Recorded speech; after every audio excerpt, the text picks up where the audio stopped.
চলে এলাম বন্ধুরা আর একটা ভিডিও তোমাদের সঙ্গে শেয়ার করতে। আজকে যা গরম পড়েছে আর বলো না। প্রথমেই সবার মুখেই আগে গরমের কথা। ভাত হয়ে গেছিলো সকাল সকাল, আজ অনেকটা সকাল সকাল ভাত হয়ে গেছিলো। তারপরে মাছ এসেছে। আজকে কিন্তু একটু অন্যরকম মাছ এসেছে, গরম বলে অতিরিক্ত। দেখো চারা মাছ এসেছে। চারা মাছটা আবার আমার ছেলে ভালো খেতে পারে না, পারে না বলবো না, চায় না। আর এইখানে দেখো বাজার এসেছে, বাজারের দুধ এসেছে 1 প্যাকেট। আর এই দেখো আমার প্রিয় জিনিস এসেছে একটা আজকে, কচুরলতি। কে কে কচুরলতি খেতে ভালোবাসো অবশ্যই কমেন্টে জানিও। আর কে কীরকমভাবে রান্না করে খাও সেটাও আমাকে কমেন্টে জানিও, তাহলে আমি সেই রকম করে রান্না করে খাবো।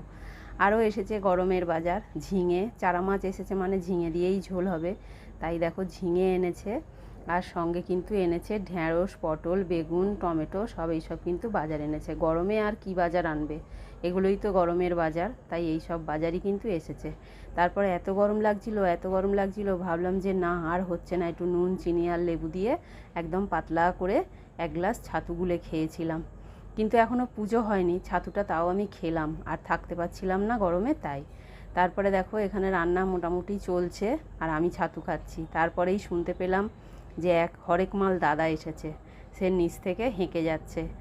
তা উনি এত জোরে বক্সটা চালিয়ে রেখেছেন, আমি দাঁড়াতে বললাম, উনি কিন্তু শুনতে পাননি, উনি চুপ করে দাঁড়িয়েছিলেন। যাই হোক, ওই জন্য আর কিছু কেনা হলো না। উনি চলে গেলেন, তারপর চান টান করে কিন্তু আমি চলে গেছিলাম পুজো করতে। আর আজকে মাকে দেখো জবার সঙ্গে একটা আকন্দ দিয়েছি, আর বড় মাকেও একটা আকন্দ দিয়েছি। কেমন লাগছে তোমরা কমেন্টে জানিও। মাকে তো সব মালাতেই অপরূপ সুন্দর লাগে, তবু তোমাদের থেকে জানতে চাই যে মাকে কেমন লাগে। এই করে মোটামুটি পুজোটা সেরে নিয়েছি গুছিয়ে গাছিয়ে।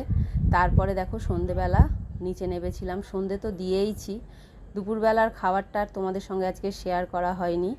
যাই হোক, অনেক দেরি হয়ে গেছিলো বলে আর শেয়ার করা হয়নি। সন্ধেবেলা নিচে সন্ধে দিতে গেছিলাম, গিয়ে দেখো যা ফুল আসে সেই ফুলগুলো প্যাকেটে প্যাকেটে গুছিয়ে নিয়েছি ফ্রিজে তুলে রাখবো বলে।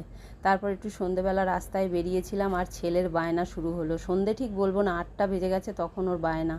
এইগুলো জোগাড় দেখে তোমরা বুঝতেই পারছো যে কিসের বায়না ছেলে করেছে। কিছু বলার নেই, বাইরে থেকে কিনে খুব একটা খায় না, ও ঘরেরটাই খায়। তাই জন্য ঘরেই বানাচ্ছি। 3খানা উনুন জ্বেলেছি, দেখতে পাচ্ছ, 2টো গ্যাস, আবার ইন্ডাকশানে একদিকে মশলা গরম হচ্ছে, একদিকে আলু সেদ্ধ হচ্ছে। আর 2টো গ্যাসে, একটাতে কড়াই, একটাতে ভাত বসিয়ে দিয়েছিলাম। জোগাড় জান্তি করে নিয়ে দেখো মোটামুটি রেডি করে নিয়েছি। রেডি করে এখন দমে বসিয়ে দিচ্ছি। জানি না অনেকটাই সময় লাগবে হতে। যখন দমে বসাচ্ছি তখন কিন্তু 10:30টা বেজে গেছে। তোমাদের সঙ্গে তারপরেই ভিডিওটা আমি শেয়ার করছি। যাই হোক, তোমরা সবাই ভালো থেকো, সুস্থ থেকো।